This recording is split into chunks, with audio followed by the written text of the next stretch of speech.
Good morning. Welcome to Market Today by ECTRA. Arulrajhan. Today is 12th October 2023. இன்னோட pre-market information பார்க்கலாம்.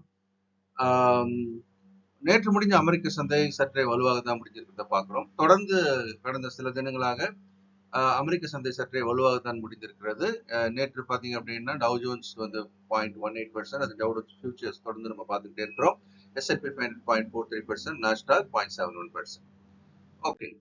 So இப்போ இதை தொடர்ந்து ஆசிய சந்தை அப்படின்றதும் சற்று வலுவை காட்டியிருக்கிறது. நேத்திக்கும் ஆசிய சந்தையில் முக்கியமான எல்லா சந்தைகளும் ஜப்பான் சந்தை ஆகட்டும், ஹாங்காங் சந்தை, சவுத் கொரியா சந்தை மற்றும் சீனா தாய்வான் சந்தை எல்லாமே வந்து சற்று ஏற்றத்துடன் துவங்கி ஏற்றத்துடனே வியாபாரமாகி வருகிறது.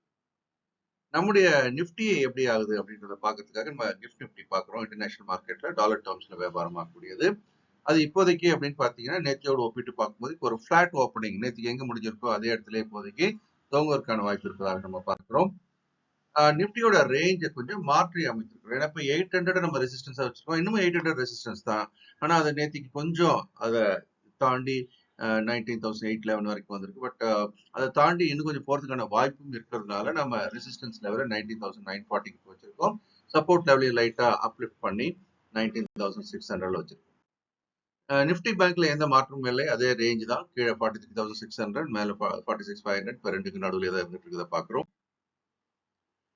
மற்ற மேக்ரோ எக்கனாமிக்கல் ஃபேக்டர்ஸ் பார்க்கும்போது 10-year bond is slightly down to 4.62, dollar இண்டெக்ஸும் slightly down to 105.74, Brent crude அப்படின்னு பாத்தீங்கன்னா 85.13 இருக்கிறது பாக்குறோம். Gold slightly up to 1877, and ரூபாயின் மதிப்பு டாலருக்கு எதிராக சற்றே வலிமையடைந்திருக்குது நம்ம பார்க்கிறோம். 82.93, 83.25ல இருந்து 82.93க்கு வந்திருக்கிறது நம்ம பார்க்கிறோம். Q2 ரிசல்ட்ஸ் அப்படின்றது இப்போ கிக் ஆஃப் ஆரம்பிச்சாச்சு. நேற்றுக்கு டிசிஎஸ் ஓட ரிசல்ட் மார்க்கெட் முடிஞ்ச பிறகு வந்திருக்கிறது. இதுல வந்திருக்கிற நல்ல விஷயங்கள், மோசமான விஷயங்கள் அப்படின்றத பார்க்கலாம். ஜெனரலா ப்ராஃபிட் அப்படின்னு பார்க்கும்போது beat the estimate, street estimate அப்படின்னு ஒரு தம்ஸ் அப் நம்ம கொடுத்துருக்கோம். ப்ராஃபிட் வந்து அப் பை 9%. அட்ரிஷன் லெவல் அப்படின்றது 14.9% இருக்கு வெர்சஸ் 17.8% பாசிட்டிவான ஒரு விஷயம். அதே மாதிரி பைபேக் அனௌன்ஸ் பண்ணியிருக்காங்க. 17,000 கோடிக்கு வாங்க போறாங்க, 4,150 ரூபாய் என்ற விலையில. இதெல்லாம் பாசிட்டிவான விஷயங்களா இருந்தாலும் கூட கடந்த 3 வருடத்தில் இல்லாத அளவுக்கு டாலர் டேர்ம்ஸ்ல revenue is down by 0.22%. It's a big negative for this company. ரெண்டாவது head count is also down by 6,333. ஆக இது ரெண்டுமே ஒரு நெகட்டிவ் நியூஸா இருக்கு. Broking houses or financial institutions எல்லாருமே கொஞ்சம் டிசிஎஸ் பொறுத்த வரைக்கும் டார்கெட்ஸை வந்து இறக்கி வைக்கிறாங்க. ஸோ இது ஒரு கூடுதல் தகவலாக நம்ம சொல்றோம். பட் அவங்க சொல்றபடியெல்லாம் நடக்கின்ற கட்டாயம் இல்லை. அதனால நம்ம தொடர்ந்து கவனிக்கலாம். மற்ற ரிசல்ட்ஸ் பார்க்கும்போது எஸ்எல் டெக், இன்ஃபோசிஸ் இன்னைக்கு வர இருக்கு. அப்போ டிசிஎஸ்ஐ முன்னிட்டு அது எவ்வாறு இன்னைக்கு பிஹேவ் பண்ணுது அப்படின்றத நம்ம பார்க்கலாம். தென் ஹெச்டிஎஃப்சி லைஃப் நாளைக்கு, அதுக்கு பிறகு 15ஆம் தேதி அன்னைக்கு ஹெச்டிஎஃப்சி பேங்க், முக்கியமான சில நிறுவனம் நம்ம மென்ஷன் பண்ணியிருக்கோம். எஃப்ஐஸ் வந்து தொடர்ந்து செல்லதான் இருக்கிறாங்க. ஆனா அவங்க செல்லிங் அளவு அப்படின்றது பாத்தீங்கன்னா படிப்படியாக குறைஞ்சிக்கிட்டே வர்றதை பார்க்கிறோம். அது வந்து ஒரு ஷார்ட் கவரிங்கான ஒரு இண்டிகேஷன் அவங்க பார்க்கலாம். அந்த வகையில அந்த ஷார்ட் கவரிங் தான் இப்போ நிப்டியை மேல் நோக்கி திருப்பி இருக்குது அப்படின்றது குறிப்பிடத்தக்கது. டொமஸ்டிக் இன்ஸ்டிடியூஷன் இன்வெஸ்டர்ஸ் 1032 கோடிக்கு வாங்கியிருக்கிறார்.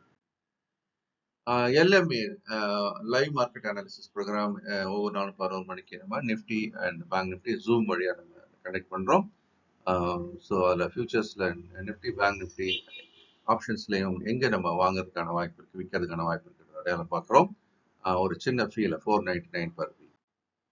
ஸோ கேண்டில் ஃபார்மேஷன் அப்படி பார்க்கும்போது இப்போ தொடர்ந்து 2வது நாளாக ஒரு கிரீன் கலர் கேண்டில் ஃபார்ம் ஆயிருக்கு. அதனால புல்சார்ன்றது கண்ட்ரோல் அப்படின்ற மாதிரி நம்ம பார்க்குறோம். இருந்தாலும் அது ஒரு ரெசிஸ்டன்ஸ் லெவல் போய் இடிச்சிட்டு இருக்கு.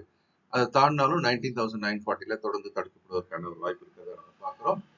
என்ன நடக்குது அப்படின்றத வர காலத்தில் பார்க்கலாம்.